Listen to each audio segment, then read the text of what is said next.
નમસ્કાર.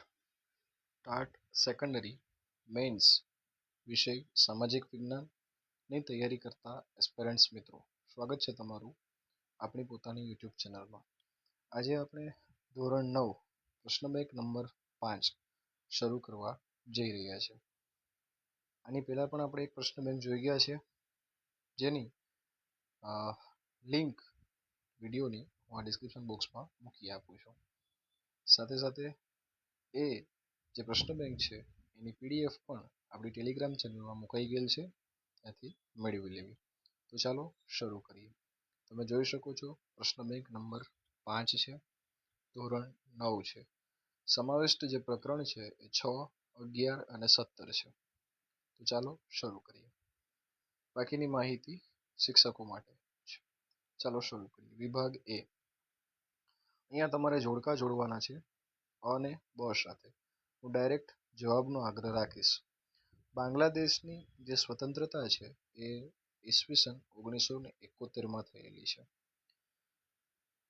બીજું છે મ્યાનમારની સ્વતંત્રતા, તો એમાં આવશે સી, ઈસવીસન 1948માં.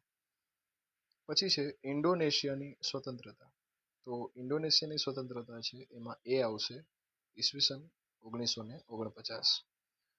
પછી સંયુક્ત રાષ્ટ્રોની સ્થાપના છે એ 24 ઓક્ટોબર 1945માં થયેલી છે, એટલે અહીંયા ઈ આવશે. ચાલો હું આગળ કરું છું. પરમાણુ પરીક્ષણ છે એ આપણને ખ્યાલ છે પોખરણ રાજસ્થાનમાં થયેલું છે. એના પછી આગળ વધીએ. કારગિલનું જે યુદ્ધ છે તે ઈસવીસન 1999માં થયેલું છે, એટલે અહીંયા એચ આવશે. પછી વર્લ્ડ ટ્રેડ સેન્ટર પર જે હુમલો છે એ ઈસવીસન 2001માં, એટલે કે એફ આવશે. જર્મનીની જે રાજધાની છે એ બર્લિન શહેર છે, એટલે અહીંયા જી આવશે. પછી 9મું છે ભારત ઉપર ચીનનું જે આક્રમણ છે એ 1962માં થયેલું છે. અને અંતે માફ કરજો 1962માં થયેલું છે. અને અંતે અમેરિકાની જે પ્રમુખ છે બરાક ઓબામા, એની ભારતની મુલાકાત છે એ ઈસવીસન 2015માં થયેલી છે, એટલે અહીંયા આઈ આવશે. તો મિત્રો અહીંયા આપણે આ જે આપણા જોડકા છે એ પૂર્ણ કરીએ છીએ. હવે આપણે ટૂંક જવાબ કે એક એક વાક્યમાં જે શબ્દોમાં જવાબો છે એ જોઈએ. પ્રથમ છે મહાભિયોગ એટલે શું? તો મિત્રો હું એનો જવાબ બોલી જાઉં છું, તમે એવું હોય તો ધીમે ધીમે લખી લેજો. હું પ્રશ્નોના જવાબ શક્ય હશે તો પીડીએફ બનાવી અને ટેલિગ્રામમાં મૂકવાનો ચોક્કસ પ્રયત્ન કરીશ. જોઈએ મહાભિયોગ એટલે શું. સર્વોચ્ચ કે વડી અદાલતના ન્યાયાધીશને ગેરવર્તણૂક કે અસમર્થતાના આધારે બંધારણીય પ્રક્રિયા દ્વારા હોદ્દા પરથી દૂર કરવાની કાર્યવાહી. ટૂંકમાં આપણી જે વડી અદાલત છે એના જે સર્વોચ્ચ અદાલત કહેવાય, જેને એના ન્યાયાધીશ છે સીજેઆઈ, એને પોસ્ટ પરથી હટાવવા છે કારણ કે એની કંઈક ગેરવર્તણૂક છે, તો એને દૂર કરવાની જે બંધારણીય ક્રિયા છે, કાર્યવાહી છે, એને મહાભિયોગ કહેવાય. ચાલો પછી આગળ જોઈએ મિત્રો આપણે. તો સર્વોચ્ચ અદાલતના ન્યાયમૂર્તિની નિવૃત્તિ વય કેટલા વર્ષની હોય? તો 65 વર્ષ, યાદ રાખજો ખાસ. ચાલો સર્વોચ્ચ અદાલત ક્યાં આવેલી છે? તો આપણને ખ્યાલ છે કે સર્વોચ્ચ અદાલત છે એ ન્યૂ દિલ્હીમાં આવેલી છે. ચાલો પછી આગળ વધીએ. તો વડી અદાલતના ન્યાયાધીશને ગુપ્તતાના શપથ કોણ લેવડાવે છે? તો જે તે રાજ્યના રાજ્યપાલ આવશે. જે તે રાજ્યના રાજ્યપાલ. ચાલો એના પછી 5મા નંબરનો પ્રશ્ન છે નજીરી અદાલતને બીજા કયા નામે ઓળખવામાં આવે છે? તો એને ઓળખવામાં આવે છે court of records. Court of records. Court of records. ચાલો આગળ વધીએ નેક્સ્ટ પ્રશ્ન તરફ. મારા હેન્ડરાઇટિંગ થોડા વધારે જ ખરાબ છે, એટલે હું સાથે સાથે બોલતો પણ જઉં છું, તમે એ મુજબ વર્તતા જજો. Court of records. નંબર 6 છે ગુજરાતની હાઈકોર્ટ ક્યાં આવેલી છે? તો આપણને ખ્યાલ છે અમદાવાદમાં આવેલી છે ગુજરાતની હાઈકોર્ટ. અમદાવાદ. ગુજરાતની હાઈકોર્ટ છે તે અમદાવાદમાં આવેલી છે. અને અમદાવાદમાં જો તમારે વિસ્તાર લખવું હોય તો લખી લો, સોલામાં આવેલી છે, સોલા. ચાલો આગળ વધીએ. 7મો પ્રશ્ન છે વડી અદાલતના ન્યાયાધીશ કોને સંબોધીને રાજીનામું આપે છે? તો રાષ્ટ્રપતિને. રાષ્ટ્રપતિને. ચાલો થઈ ગયું. આગળ વધીએ નેક્સ્ટ પ્રશ્ન તરફ. જિલ્લા ન્યાયાધીશ બનવા માટે કેટલા વર્ષનો વકીલાતનો અનુભવ હોવો જોઈએ? તો ઓછામાં ઓછો, અહીંયા લખું છું, ઓછામાં ઓછો 7 વર્ષનો. ઓછામાં ઓછો 7 વર્ષનો. ચાલો 9મો પ્રશ્ન જોઈએ. લોક અદાલતની સૌપ્રથમ શરૂઆત કયા રાજ્યએ કરી હતી? તો એ છે આપણું ગુજરાત રાજ્ય. અને અંતે આપણે 10મો પ્રશ્ન જોઈએ. જાહેર હિતની અરજી કઈ અદાલતમાં કરી શકાય છે? તો સર્વોચ્ચ અદાલત અને વડી અદાલત. એ લખીએ સર્વોચ્ચ અદાલત જે દિલ્હીમાં છે, અને આપણા રાજ્યની પણ વડી અદાલત છે, એમાં તમે આ અરજી કરી શકો છો. ચાલો હવે આપણે અગેન જે વિકલ્પો છે એની શરૂઆત કરીએ. પ્રશ્ન ક્રમાંક 3 થી. સાચો વિકલ્પ પસંદ કરી અને જવાબ લખવાના છે.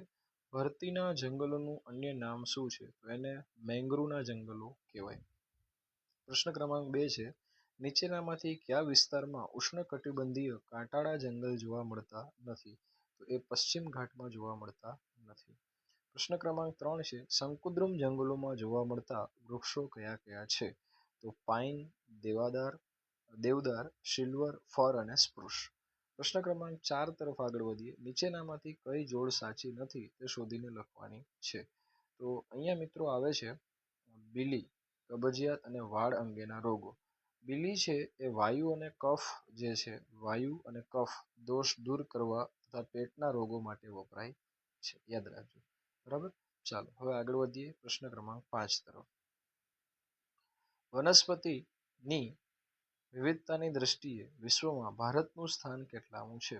તો ભારતનું જે વિશ્વમાં સ્થાન છે એ 10મું થશે. અને માની લો કે આપણને એશિયામાં પૂછે, એશિયામાં, તો એશિયામાં એ સ્થાન 4થું થશે. એશિયામાં. બરાબર. ચાલો હવે આપણે પ્રશ્ન ક્રમાંક નેક્સ્ટ જે છે તેના તરફ આગળ વધીએ. યોગ્ય વિકલ્પ પસંદ કરી અને ખાલી જગ્યા પૂરવાની છે. પંજાબ અને હરિયાણા વચ્ચે ખાલી જગ્યા એક જ વડી અદાલત છે. એ આવેલી છે ચંદીગઢની અંદર. રાજ્યના પ્રત્યેક જિલ્લાની દીવાની અદાલતોને ખાલી જગ્યા રૂપિયા સુધીના દાવાઓ સરકારે કરેલા કે સરકાર સામેના કેસો ચલાવવાની સત્તા છે. તો એની અંદર આવશે 5 લાખ રૂપિયા. પછી છે ત્રીજો પ્રશ્ન. ન્યાયતંત્રના મધ્યમમાં ખાલી જગ્યા અદાલત આવેલી છે. તો એમાં વડી અદાલત આવેલી છે. ચાલો આગળ વધીએ પ્રશ્ન ક્રમાંક 4 તરફ. સર્વોચ્ચ અદાલતના ન્યાયાધીશને દૂર કરવા માટે સંસદના બંને ગૃહોના હાજર ખાલી જગ્યા સભ્યો છે એની બહુમતીય દરખાસ્ત પસાર કરવી પડે છે. તો એમાં આવશે 2/3 સભ્યો હાજર. યાદ રાખજો. ગ્રાહકોની ફરિયાદ નિવારણ માટે કઈ સંસ્થાની રચના કરવામાં આવી છે? તો ગ્રાહક ફોરમ સંસ્થા. બરાબર મિત્રો. ચાલો હવે વિભાગ બી શરૂ થાય છે કે જેની અંદર આશરે 15 થી 35 શબ્દોમાં જવાબ લખવાનો હોય છે. તો હું તમને અહીંયા થોડો સ્પેસ આપું છું. એમાં 15 પ્રશ્નો છે જે તમે સ્ક્રીનશોટ લઈ શકો છો અથવા તો વિડીયો પોઝ કરી અને પ્રશ્નો લખી લો. જેથી મેં તમને અગાઉ પણ આ ચેપ્ટરના નામ કહી દીધા છે કે આપણે કયા કયા ચેપ્ટર્સ છે. બરાબર. તો તમને પ્રશ્નો શોધવામાં ઘણી આસાની થશે. એ જ ચેપ્ટરમાં તમને આ પ્રશ્નો મળી જશે. ફરીથી હું કહી દઉં કે ચેપ્ટર નંબર 6 છે, ચેપ્ટર નંબર 11 છે અને ચેપ્ટર નંબર 17 છે ધોરણ 9માં. ત્યાં તમને આ પ્રશ્નો મળી જશે. ચાલો પછી વિભાગ સી છે કે જેની અંદર 60 થી 80 શબ્દોમાં તમારે મુદ્દાસર જવાબો લખવાના હોય છે જેને તમે લખી શકો છો. તો એ પ્રશ્નો પણ મેં અહીંયા તમારા માટે સ્પેસ આપું છું કે જેથી તમે લખી શકો. ચાલો ડન છે મિત્રો. ચાલો એક પ્રશ્નો જે અહીંયા નીચે રહી જાય છે તેના માટે હવે સ્પેસ આપું છું. ચાલો થેન્ક યુ. હવે વિભાગ ડી જે છે એના પ્રશ્નો જે અહીંયા આપેલા છે કે જેના 120 થી 150 શબ્દોમાં જવાબ લખવાના છે તેના માટે અહીંયા સ્પેસ આપું છું, જેમાં માત્ર 5 પ્રશ્નો છે. ચાલો તો મિત્રો અહીંયા આપણે આપણું આ લેક્ચર સેશન છે એને પણ પૂર્ણ કરીએ છીએ. મળીશું આપણે આપણી આવી જ નેક્સ્ટ નવી પ્રશ્ન બેંક